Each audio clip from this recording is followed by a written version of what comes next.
আজকে আলোচনা করব যে সাংসারিক জীবনে কিভাবে আমরা সফল এবং সুখী হতে পারব। আমরা প্রত্যেকেই চাই সুখী হতে, সফল হতে, কিন্তু আমাদের অধিকাংশ আমরা সেটা লাভ করতে পারি না। এর পেছনে বেশ কয়েকটা কারণ রয়েছে। সেই কারণগুলো নিয়ে আমি আজকে আলোচনা করব, আপনারা মন দিয়ে শুনবেন। কথাটা হচ্ছে, একটা প্রশ্ন উঠেছিল। প্রশ্নটা এটা ছিল যে যারা সাধু, সন্ত, সন্ন্যাসী ব্যক্তি, তারা তো সাধনা, তপস্যা, ধ্যান ইত্যাদি করার মতো তারা যথেষ্ট সময় পান এবং সেগুলো করে তারা মোক্ষ, মুক্তি ইত্যাদি তারা লাভ করে থাকে। আর আমরা যারা সংসারী মানুষ, তাদের কাছে কি এত সময় আছে যে ধ্যান, তপস্যা, যোগ, আসন ইত্যাদি করার? আমি তাদেরকে উত্তর দিয়েছিলাম যে ভগবান প্রত্যেকটা মানুষের জন্য আলাদা আলাদা করে পথ তৈরি করে দিয়ে গেছেন, এবং সেই পথে যদি আমরা চলি তাহলে অবশ্যই আমরা মনুষ্য জীবনকে সফল করতে পারব। আর সাংসারিক জীবনকে এড়িয়ে বা সাংসারিক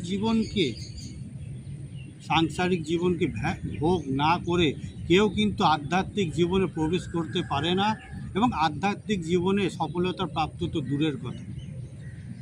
তাই যদি কাউকেই আধ্যাত্মিক জীবনে সাফল্য লাভ পেতে হয়, তাহলে কিন্তু তাকে সাংসারিক জীবনের মধ্য দিয়ে থেকেই তাকে যেতে হবে।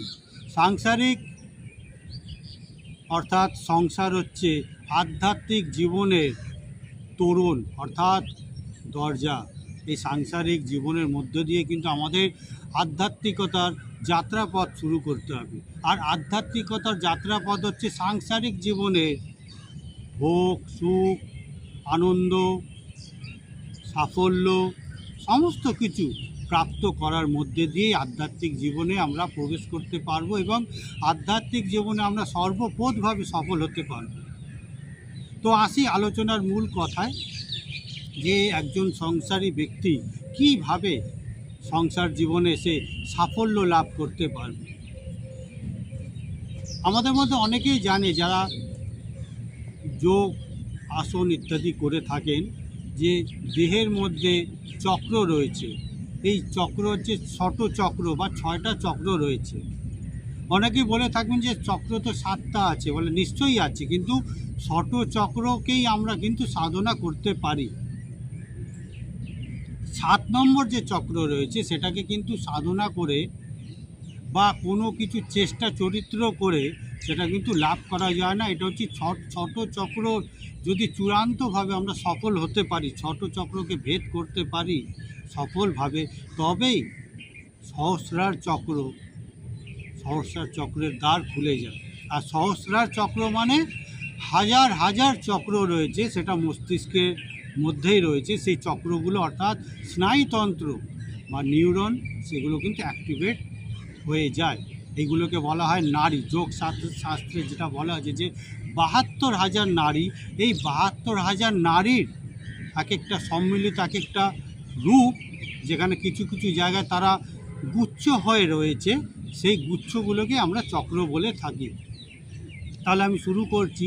যদি আমাদের মূলাধার চক্রকে যদি আমরা সক্রিয় করে তুলতে পারি, তাহলে আমরা কি লাভ করতে পারি। মূলাধার চক্রকে যদি আমরা সক্রিয় করে তুলতে পারি, তাহলে আমাদের জীবনে আর্থিকভাবে কখনোই অভাব আমরা বোধ করতে পারবো না। আমাদের জীবনে যা কিছু প্রয়োজনীয়, যা কিছু আমাদের পাওয়া উচিত, মানে জৈবিক যে চাহিদাগুলো রয়েছে একটা মানুষের জীবনে, সেই জৈবিক চাহিদা আমরা অনায়াসে লাভ করতে পারব।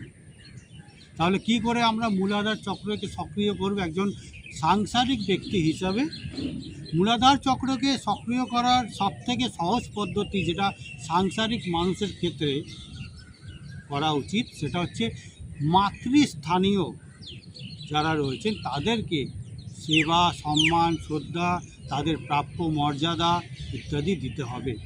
তাহলে সর্বপ্রথম আসে আমাদের মা, কারণ আমাদের জীবনে মাই হচ্ছে সর্বপ্রথম স্ত্রী। এবং যোগ, আধ্যাত্ম এবং তন্ত্রে যে শক্তির আমরা সাধনা করি সেটা হচ্ছে মাতৃশক্তি, এবং এই শক্তি কিন্তু মূলাধারে স্থিত থাকে। আর মস্তিষ্কে যেটা থাকে সেটা হচ্ছে সহস্রার চক্রের কথা বললাম, সেটা হচ্ছে শিব। শক্তি এবং শিবের সাথে মিলন ঘটলেই সেটা হচ্ছে আধ্যাত্মিক জীবনে আমরা পূর্ণ সফলতা লাভ করতে পারব। এই কারণেই বলা হয় শিব এবং শক্তি। তো মূলাধার চক্র, মাকে আমাদের সর্বপ্রথমভাবে কিন্তু আমাদের সেবা সম্মান, তাকে আদর যত্ন ভালোবাসা, তার মর্যাদা দেওয়া অত্যন্ত দরকার। এবং শুধু মা না, তারপরে আমাদের স্ত্রী থাকে, আমাদের দিদি বোন বা আশেপাশে যত মাতৃস্থানীয় ব্যক্তি যারা রয়েছে তাদের প্রত্যেককেই কিন্তু আমাদের সম্মান শ্রদ্ধা মর্যাদা তাদেরকে দেওয়া উচিত। এটা যদি আমরা করতে পারি তাহলে কিন্তু আমাদের জৈবিক চাহিদা, যেগুলো আমাদের জীবনের ধারণের জন্য আবশ্যিক বিষয়বস্তুগুলো, সেটা কিন্তু আমরা অনায়াসে লাভ করতে পারবো। আমরা এর অভাব কখনোই ভোগ করতে পারবো না, মানে অভাব বোধ আমাদের হবে না। বর্তমানে দেখা যাচ্ছে বিশেষ করে আমাদের দেশে যে আমরা মাকে সম্মান করি না। বছরে একটা দিন মাতৃ দিবস পালন করলেই 364 দিন আমরা মায়ের গালি দিই, অর্থাৎ মাকে গালাগালি দিই। যে কোনো কথাবার্তা, যে কোনো কাউকে যদি গালাগালি দিতে হয় সেটা আমরা মায়ের গালি দিই। অর্থাৎ আমরা যখন মায়ের গালাগালি দিচ্ছি তাহলে আমরা স্ত্রী শক্তি, অর্থাৎ আমার দেহের যে শক্তিকে কিন্তু সেটা কিন্তু আমি নষ্ট করছি, আমি তার থেকে দূরে যাচ্ছি। যার ফলে কিন্তু আমাদের আজকের সমাজে দেখা যাচ্ছে যে অধিকাংশ মানুষের জীবনে আর্থিক অভাব রয়ে গেছে। কোনো মতেই যেন সে আর্থিক অভাবটা পূরণ করতে পারছে না। একটা সাধারণ মধ্যবিত্ত থেকে একটা উচ্চ মধ্যবিত্ত, এমনকি বড়লোকরাও, তারাও কিন্তু আর্থিক অভাবের মধ্যে দিয়ে যাচ্ছে। এর মূল কারণ হচ্ছে যে তারা মাতৃশক্তিকে অর্থাৎ মাকে গালাগালি দিচ্ছে, মায়ের অসম্মান করছে।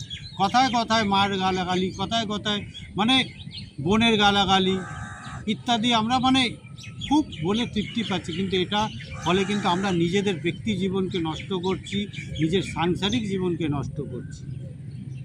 মূলাধার চক্র যদি সক্রিয় হয় তাহলে শারীরিক ক্ষেত্রে আমরা কি লাভ করতে পারবো?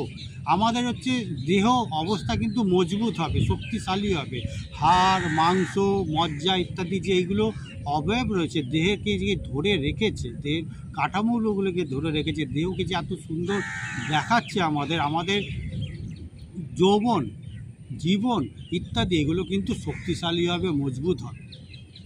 মানে দৈহিকভাবেও কিন্তু আমরা বলশালী হতে পারবো যদি আমরা মাতৃস্থানীয় মাকে যদি আমরা সম্মান করি, এবং আর্থিক এবং অন্যান্য যে যাবতীয় যে জৈবিক যে চাহিদাগুলো রয়েছে সেগুলোও কিন্তু আমরা লাভ করতে পারবো, ভোগ করতে পারবো, তার অভাব বোধ করতে পারবো না, এবং আমাদের উন্নতি কিন্তু আরও এগিয়ে যাবে।